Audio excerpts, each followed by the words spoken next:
Good morning students, मैं OP Maurya आज आपको हिंदी गद्य साहित्य के अंतर्गत श्रीमान प्रभाकर जी का पाठ रचना है रावण नरसिंह होम में के बारे में आपको बताऊंगा। तो सबसे पहले गद्यांश देखिए। गद्यांश में करना क्या है कि संकेत में सबसे पहले दो शब्द पहले के और दो शब्द गद्यांश के अंत के लिखेंगे। तो नस्तर तेज था, ये है नस्तर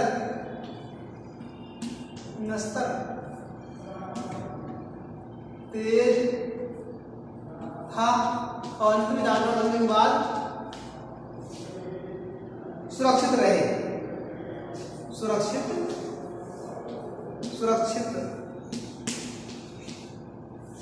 रहे, ये गद्यांश हो।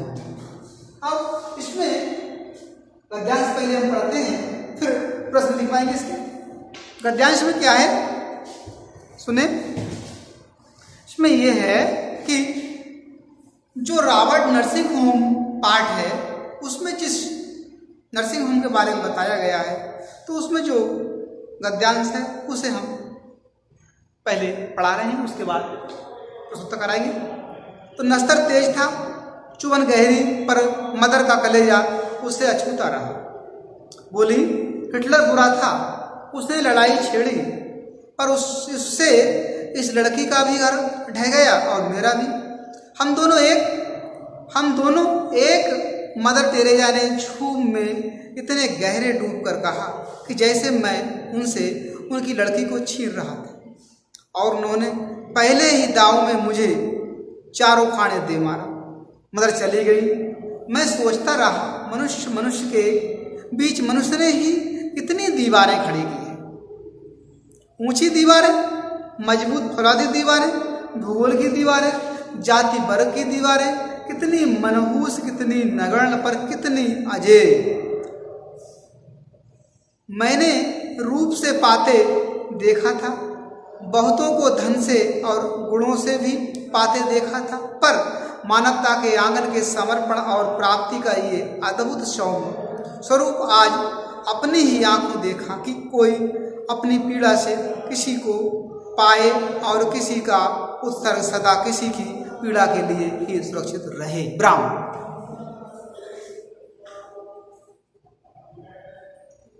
अब सुने, इस गद्यांश को पढ़ने के उपरांत इसमें जो रेखांकित भाग है, वो रेखांकित भाग आप अपनी किताब में कर लें, स्वतः करें रेखांकित अंडरलाइन।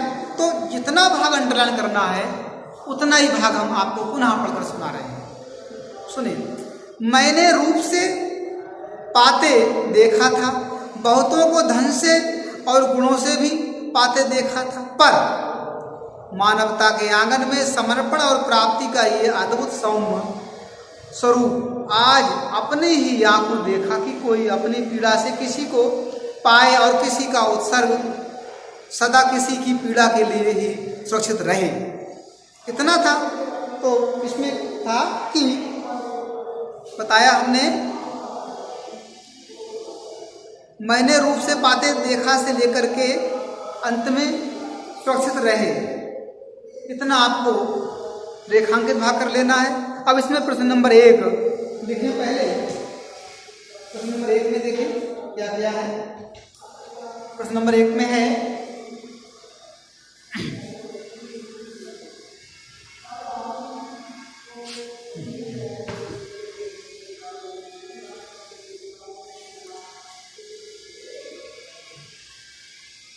पहला प्रश्न है प्रस्तुत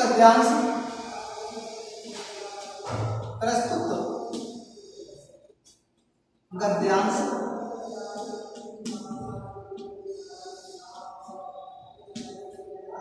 किस पाठ से लिया है?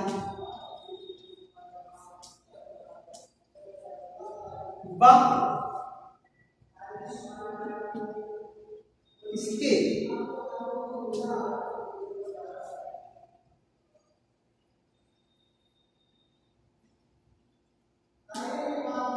इसके लेखक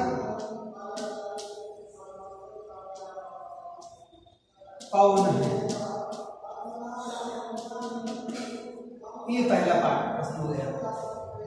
प्रस्तुत गद्यांश किस पाठ से लिया गया है व इसके लेखक कौन है, ये प्रश्न रहा। अब इस प्रश्न का उत्तर लिखें, हम बोल रहे हैं। तो प्रस्तुत गद्यांश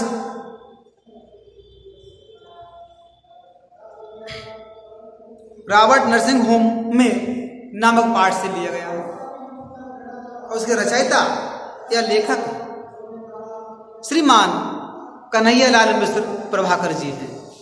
ये पहले प्रश्न का उत्तर हो गया। प्रश्न नंबर 2 देखें।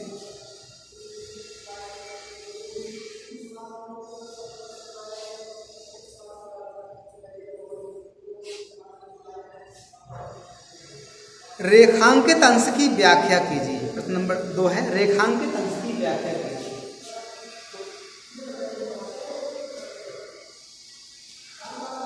रेखांकित अंश की व्याख्या कीजिए। अब ये प्रश्न दूसरा बना, रेखांकित अंश की व्याख्या कीजिए। अब इसका उत्तर लिखें। प्रश्न नंबर 2 का उत्तर,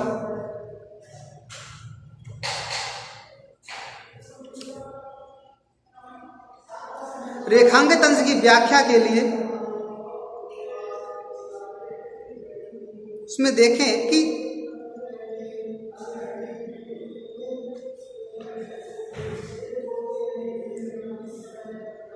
देखा कहता है कि मैंने बहुतों को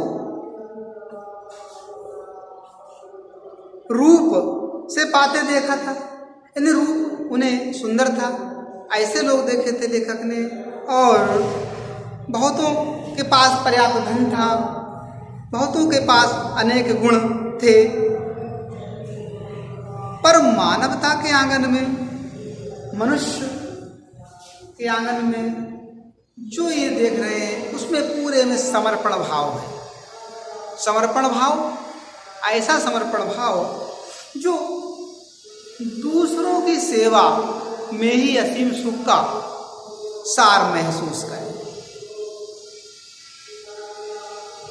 तो ऐसा अद्भुत नजारा लेखक ने पहली बार अपनी आंखों से देखा कि लोग कितने महान हैं जो दूसरों की पीड़ा को भी अपनी पीड़ा के समान महसूस करते हैं और सुरक्षित भी करते हैं उसके जीवन को में दुख को दूर करने के लिए। तो ऐसे उसने अनेक गुणों को देखा। दोबारा फिर एक बार सुन ले इसी को।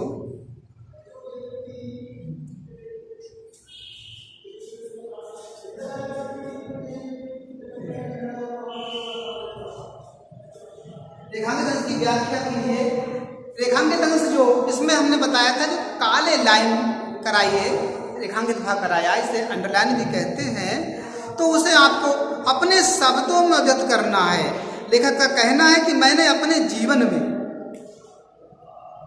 बहुत से लोगों को सुंदर रूप को पाते हुए देखा है, धन का अहंकार घमंड करते हुए देखा, धनवान को देखा है, और अनेकों ऐसे लोग भी देखे हैं जो दूसरों की सहायता करते हैं। लेकिन यहाँ इसमें जो समर्पण भाव मानव के आंगन में दिखाई देता है, जो अद्भुत सौम्यता दिखाई देती है, तथा दिखाई देती है, आज वो मैंने स्वयं अपनी आंखों से देखी।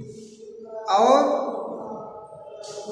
कोई अपनी पीड़ा से किसी को पाता है, पाए, लेकिन यहाँ तो किसी का उत्सर्ग सदा किसी की पीड़ा के लिए है, किसी का कर्म ही दूसरे की पीड़ा करने के लिए है। और उसी के लिए अपने आप को स्वस्थ करना है कि हम दूसरों को किस तरह से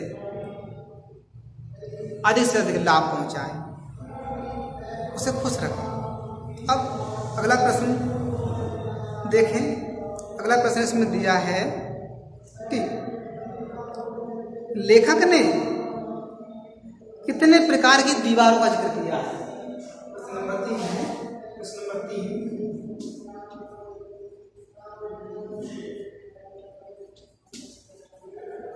लेखक ने गद्यांश में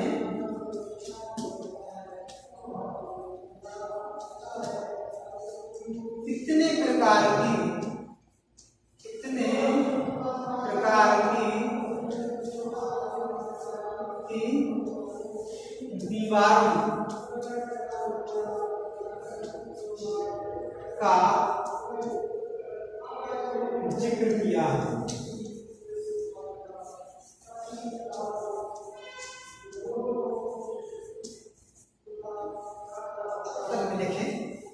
ये प्रश्न हो गया। अब उत्तर में लिखें।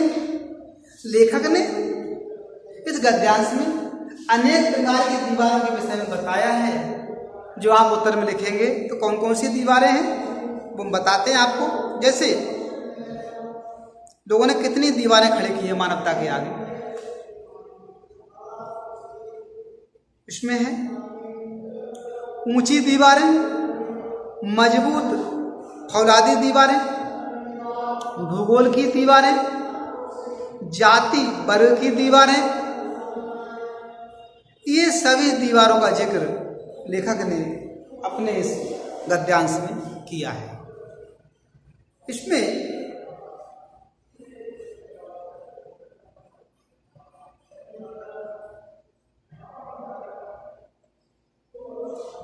अगला प्रश्न है, प्रस्तुत गद्यांश के माध्यम से हमें क्या संदेश मिलता है। प्रश्न लिखना है।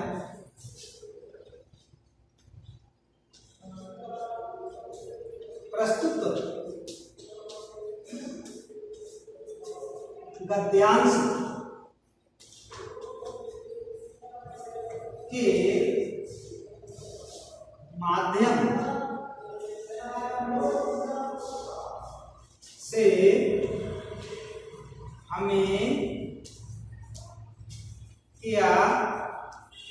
क्या संदेश मिलता है।